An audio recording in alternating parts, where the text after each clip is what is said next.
Thank you. Good afternoon. Good afternoon. It's an immense joy and a great honor to address you.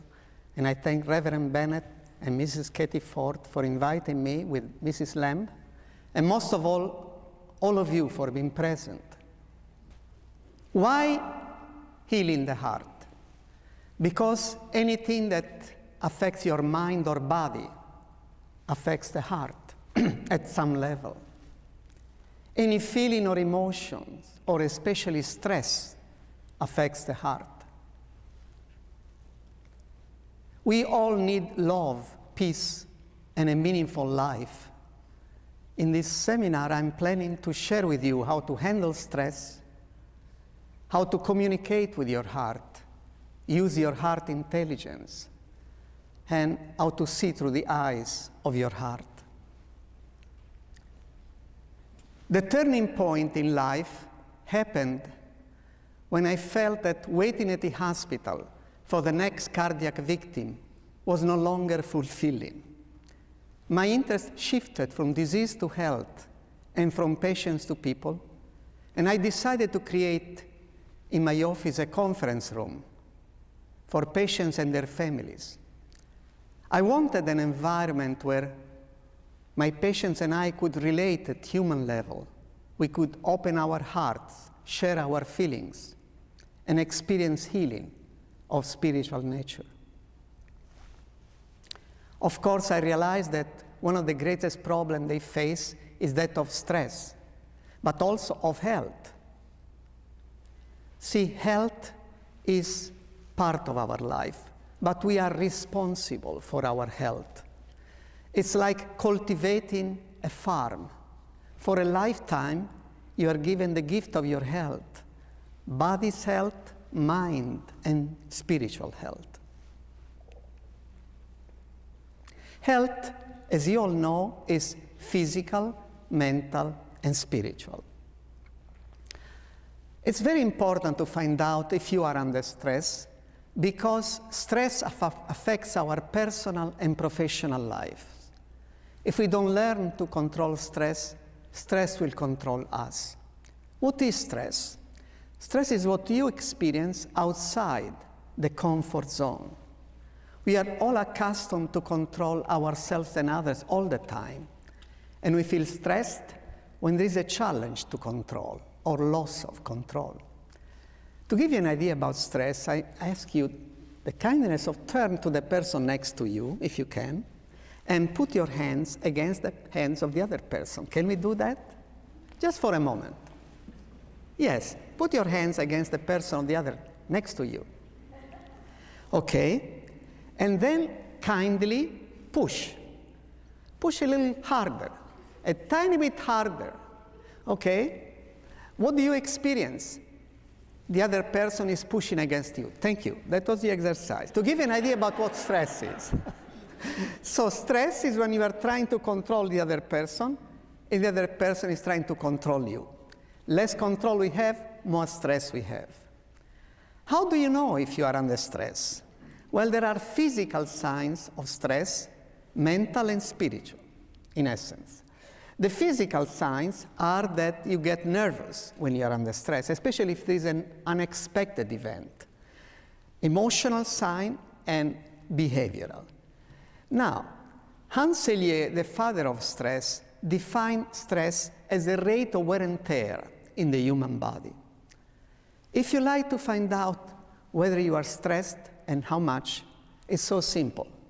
Find a mirror and look at yourself in the mirror. The mirror will tell you how we have handled stress throughout life. The physical signs of stress are increased heart rate, especially when we are anxious, and sweating. We also experience muscle tension and heavy breathing. But the most important are the signs that we experience under chronic stress, such as apathy, anxiety, irritability, and fatigue. The reason why we feel tired is because stress takes so much energy out of you. And the behavioral signs are that when we are under stress, we tend to avoid work because our circuits are already overloaded. So we say, oh no, don't give me more to do. And we take poor care of ourselves. We neglect ourselves. And for some reasons, we are prone to accidents. Now, it's important to realize that we don't react to stress in the same way. In other words, something that is stressful for a person may not be stressful for another person. So we have an energy profile or personality, which is based upon preferences. It's formed early in childhood. It's affected by heredity and environment, and in essence determines what stresses you. So I will describe 3 types of energy profile. You see if you can identify in your mind which category you belong. It's not as good or bad, but they are just different. One category is the logic energy. Logic people perceive reality in terms of cause and effect sequence. They are practical and realistic. They focus on here and now. And the stressors for them are, as you can imagine, illogical people. People want things done yesterday. Disorganization, unrealistic timelines. The second type of energy is the creative energy. Women are especially creative. And the creative energy is characterized by the fact that we use intuition to find the solution to a problem. So intuition is a driving force, and we always ask, what if, why not? So the creative people are projected toward the future. They are very creative. New ideas, new possibilities. And the stressors for them are, as you can imagine, rules and regulations. Because the creative people, if you see the desk of a logic person, it's perfectly neat. All the pencils are in order. Creative people desk, a mess. So rules and regulation, details, status quo. The third type of energy are the people who have relationship energy. These are people who live in their own hearts. They are driven by their own feelings and emotions. They operate in life according to how their heart tells them to do. So they are very sensitive to others. And the stressors for them are, as you can imagine, criticism, insensitive people, exploitive people. All these are very stressful for the patient with relationship energy. If you tell a person with relationship energy, I don't really care how you feel, it's a near-death experience. Now, why do I go through this type of energies? For a simple reason. Consider how important are relationships in our life. Relationships are so important in our life. Now, occasionally there are difficulties, and one of the reasons is that we, each of us, has one energy predominant, and we use that energy with everybody as if one size fits all. And then when personality clashes occur.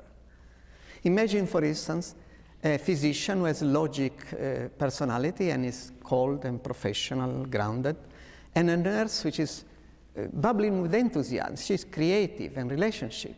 And so he's thinking, what is wrong with this girl? And she's thinking, what is wrong with this doctor? Believe me, this works at home with your children, with your husband and wife. Many, many times, our discrepancies are due to different perception of reality. So, what is the ideal thing to do? Try to match the energy of the other person. If you are going for an interview and the interviewer has a logic personality, don't tell him any more than data and facts, because that's all he needs. If the person is a different personality and is friendly and hugger and so forth, then you behave as such. So you will understand each other. Also, we have some stressful attitudes.